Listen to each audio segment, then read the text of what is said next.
ওকালাতান অবেলাতান নারায়ণগঞ্জ জেলার নারায়ণগঞ্জ সদরের কুতুবপুর ইউনিয়নের দক্ষিণ রসুলপুরের মোহাম্মদ হাফেজ মিয়ার ছেলে মোহাম্মদ কামরুল হাসান মিয়ার নিকট মোহাম্মদ কামরুল হাসান মিয়ার নিকট 1,50,000 টাকা দেনমোহর ধার্য করিয়া 1,50,000 টাকা দেনমোহর ধার্য করিয়া অলংকার বাবদ 2,000 টাকা ওয়াসিল দিয়া অলংকার বাবদ 2,000 টাকা ওয়াসিল আমার ওকালাতিতে মোসাম্মদ মৌ আক্তারকে স্ত্রী হিসাবে গ্রহণ করার জন্য ডাইনেতে আঙ্গুল দিয়ে দেখান তোমার নিকট প্রস্তাব করছি।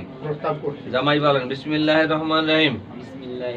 আমি এই মজলিসে উপস্থিত সাক্ষীগণের সম্মুখে আল্লাহকে সাক্ষী রাখিয়া উকিল সাহেবের প্রস্তাবিত দেনমোহর স্বীকার করিয়া মোসাম্মদ মৌ আক্তারকে আমার স্ত্রী হিসাবে আমি গ্রহণ করিলাম। আমি কবুল করিলাম। আমি কবুল করিলাম।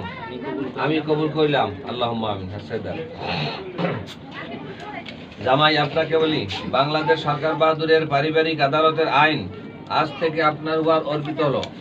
আপনি আপনার জীবন, সংসার জীবন ইসলামী শরিয়া মোতাবেক পরিচালনা করবেন, 5 ওয়াক্ত নামাজ পড়বেন, আল্লাহর হুকুম ঠিকমতো পালন করবেন এবং আপনার স্ত্রী মোসাম্মদ মৌ আক্তারের সাথে কোনো রকম নির্যাতনমূলক আচরণ করিতে পারিবেন না এবং আপনার স্ত্রীর পিত্রালয় থেকে যৌতুক বাবদ নগদ টাকা, আসবাবপত্র কোনো কিছু আপনি অথবা কাউকে দিয়ে জোরপূর্বক আদায় করিতে বা করাইতে পারিবেন না এবং আজ থেকে আপনার সাথে বেগানা কোনো মহিলাদের সাথে শরীয়ত বিরোধী কোনো সম্পর্ক থাকতে পারবে না।